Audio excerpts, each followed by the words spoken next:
안녕하세요. 마이닥터TV 구독, 좋아요, 알림 설정 부탁드리고요.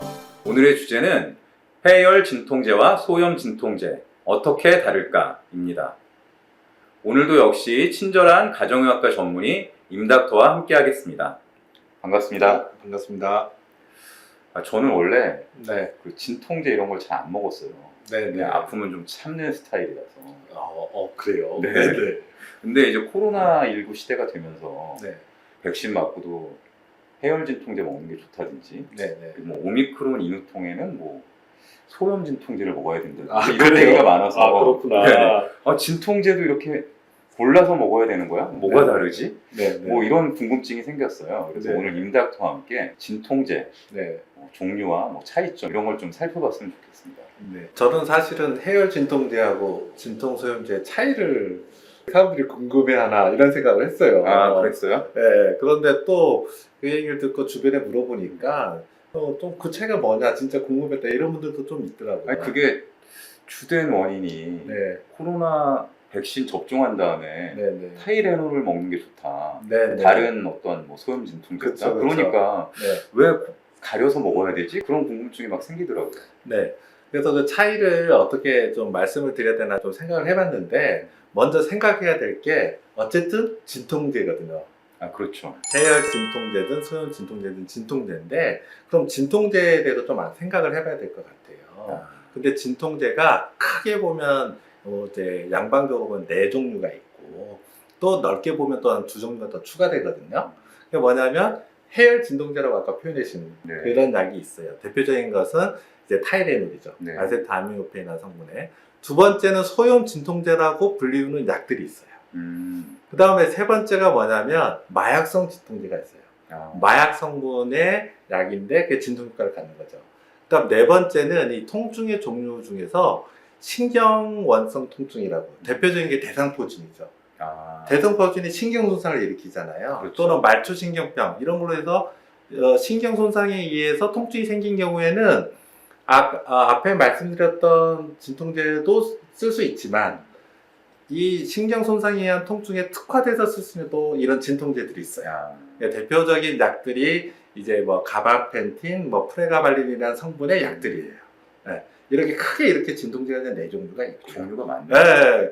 근데 또 이제 진통제라고 말하기는 좀 어렵지만 스테로이드가 이 항염증 작용을 일으키거든요. 네.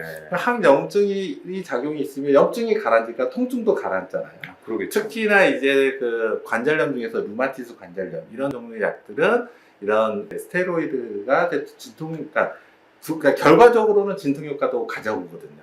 그리고 한방 제제 또는 뭐 생약 제제 이런 성분으로 해서 뭐 소염 진통 이런 약들이 있어요. 네. 그러니까 이렇게 보면 진통제가 크게 4가지가 있고 또는 뭐 합쳐서 크게 보면 또 6가지라고도 말씀드릴 수 있는데, 근데 이제 마약성 진통제나 그 다음 신경손상에 의한 이런 통증에 대한 어떤 약들은 조금 우리가 지금 얘기할 약들은 좀 아니고, 그리고 그거는 처방 없이는 구할 수가 없고 대부분이 전문 의약품이죠. 스테로이드도 마찬가지고. 네.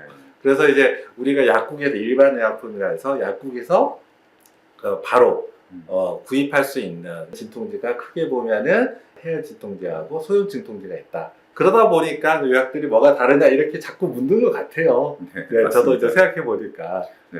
약국에 가면 이제 해열 진통제나 네. 소염 진통제는 이제 쉽게 구할 수 있는데 네.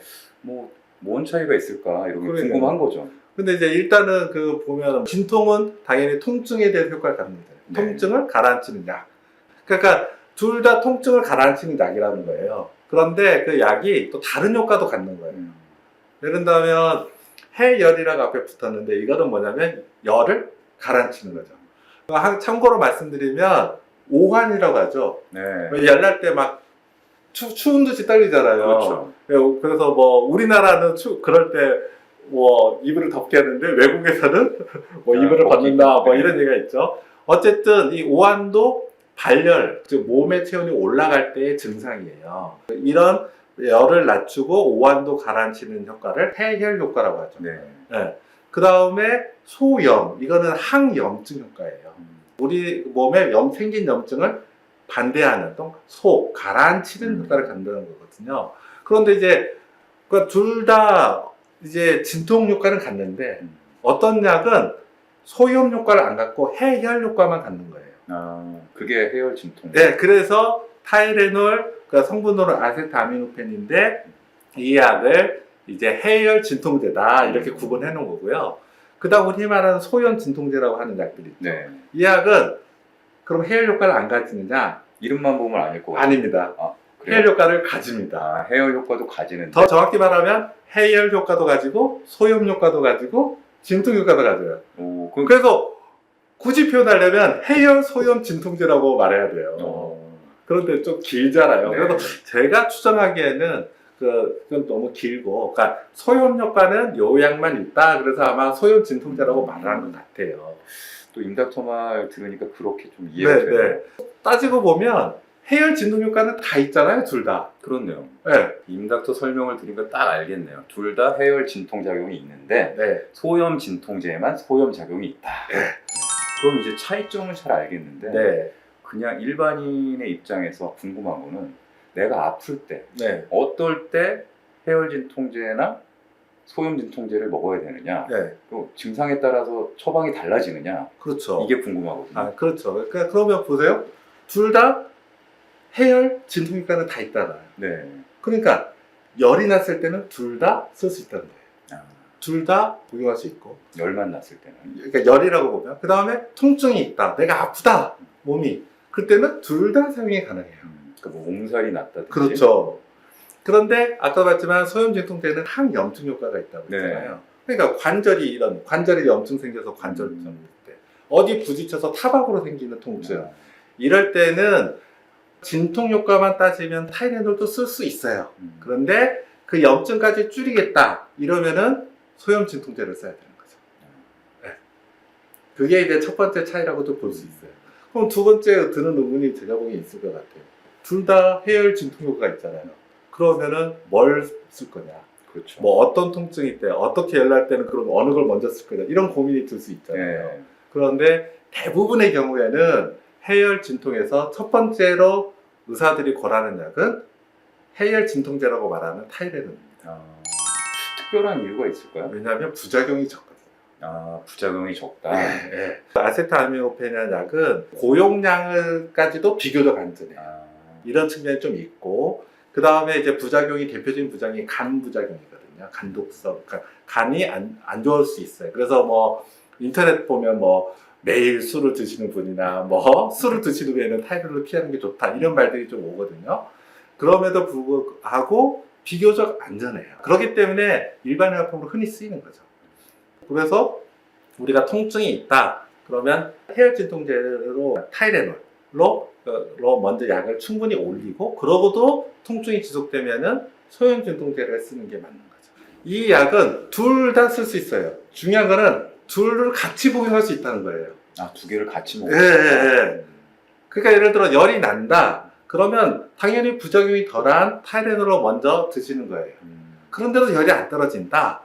소염 진통제 같이 드셔도 됩니다. 아, 그렇군요. 예. 그러니까 순서라고 생각하시면 돼요. 순서라고. 그리고 반면에 통증이다. 마찬가지입니다. 같이 드셔도 됩니다. 아, 예. 그러니까 통증이 심하다. 타이레놀을 먼저 드시고 그러고도 통증이 해소되지 않으면 소염 진통제 드셔도 되죠. 어느 게 더 효과가 세냐? 뭐 여러 상황들이 있을 수 있어요. 그런데 왜 소염 진통제를 먼저 권하지 않느냐? 부작용이 있기 때문에. 그러면은 소염 진통제 부작용이 궁금해지네요. 대표적인 게 위장장애예요. 이 진통 효과를 나타내는 그 기전이 있는데 그게 뭐 프로스타글란딘이라는 그 몸 안에 있는 어떤 성분의 대사와 관련이 있어요. 그런데 이게 통증이나 해열이나 이런 데도 작용하지만 위에서는 위 보호 효과를 가지는 기전이에요. 그런데 이 기전을 방해를 하거든요. 그러니까 소염 진통제를 복용해서 혈중 농도가 올라가면 해열과 진통 효과가 나오는데 위에서는 위 보호 효과가 감소돼요. 그래서 이 소염 진통제에 의한 위궤양이라는 병이 따로 있을 정도예요. 아, 그럼 그만큼 부작용이 잘 일어난다. 왜냐하면 소염 진통제 보세요. 해열 효과 있죠, 소염, 그러니까 항염증 효과 있죠, 통증 효과 있잖아요. 정말 많이 쓰이는 약이죠.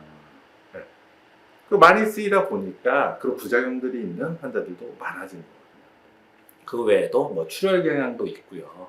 그리고 일부의 환자들에서는 신장 기능이 악화될 수 있어요. 당뇨. 신장이죠. 특히 이제 당뇨 환자분이거나 아니면 뭐 신부전이 있는 환자분에서는 신장 기능이 떨어지는 그런 부작용이 나타나기도 해요.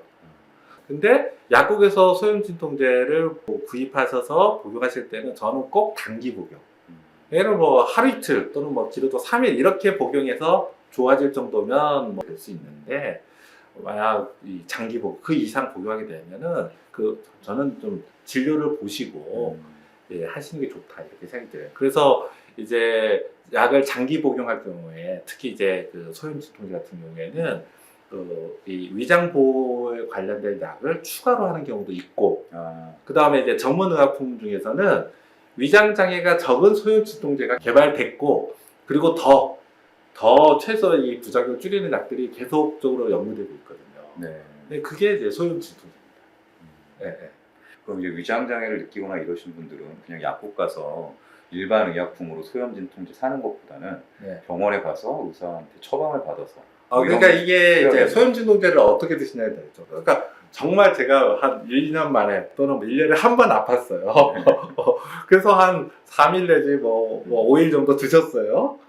그리고 그러니까 드실 때 속이 좀 쓰려요. 이런 정도면 뭐 속쓰림이 뭐 일상생활을 이제 저해할 정도가 아니면 굳이 또 진료를 보실 필요 없고, 또는 통증도 좋아지고 뭐 열도 좋아지고 해서 약을 소염 진통제를 끊었더니 위장장애가 좋아졌어요. 속도 편해졌어요. 네, 뭐 그런 정도면 진료 보실 필요는 없죠. 네. 그런데 이제 뭐 예를 들면 직업적으로 계속적인 근골격계에 무리가 간다던가 아니면은 어쨌든 이 통증이 만성 통증이 있다던가 뭐 단기간 드셨지만 지난주에도 먹고 이번 주에도 먹고 뭐 이러시는 분들, 또는 계속 장기 복용하시는 분 중에서는 위장 장애가 생길 수 있죠.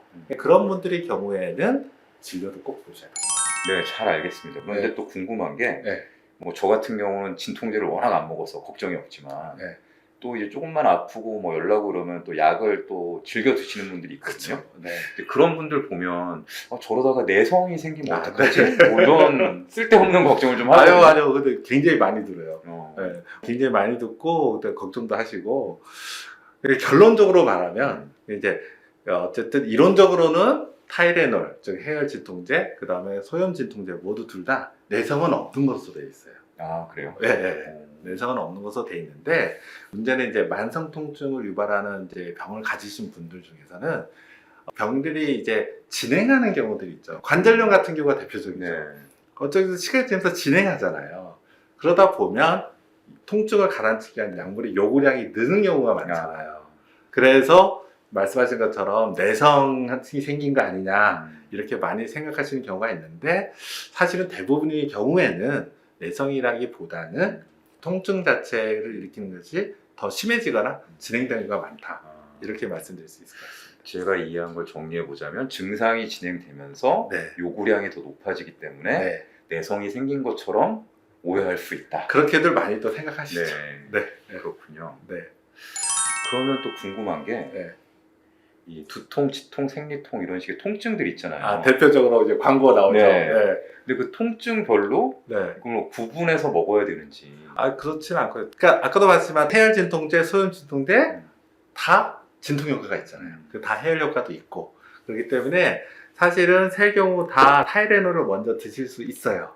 그런데 세 경우 중에서도 이제 생리통의 경우에는 네. 사실은 타이레놀보다는 여기 말하는 소염 진통제, 그 중에서도 특히 이제 이부프로펜 계열이 좀 먼저 드셔보시는 게 좀 많이 권장돼요. 그게 좀 더 효과 있다, 이런 연구가 있고요. 그 다음에 소염 진통제의 종류가 좀 몇 가지가 있어요. 그래서 만약 이부프로펜을 드셨다가도 이거는 내 생리통이 조절이 안 된다, 이런 경우에는 다른 계열의 소염 진통제로 바꿔 드시는 게 좀 더 나아요. 네. 그리고 그 소염 진통제 항염증 작용이 있잖아요. 네. 치통이 특징이 보시면은 구강이 그쪽이 안 좋아지면서 염증이 생긴 거잖아요. 그렇죠. 그래서 그런 치통의 경우에도 소염 진통제가 좀 더 나은 거죠. 네. 그래서 가벼운 통증의 경우에는 그냥 해열 진통제도 다 돼요. 근데 심한 통증이 되면 염증을 동반하는 경우에는 소염 진통제가 낫다, 이렇게 표현할 수 있고, 가벼운 경우는 타이레놀로 충분합니다. 네. 네. 네, 오늘은 친절한 가정의학과 전문의 임닥터와 함께 해열 진통제, 소염 진통제의 차이에 대해서 살펴봤습니다. 임닥터 이야기를 들으니까 이 진통제를 잘 알고 증상에 맞게 그리고 남용하지 않는 게 중요하겠다는 생각이 듭니다. 긴 시간 시청해 주셔서 감사합니다. 감사합니다.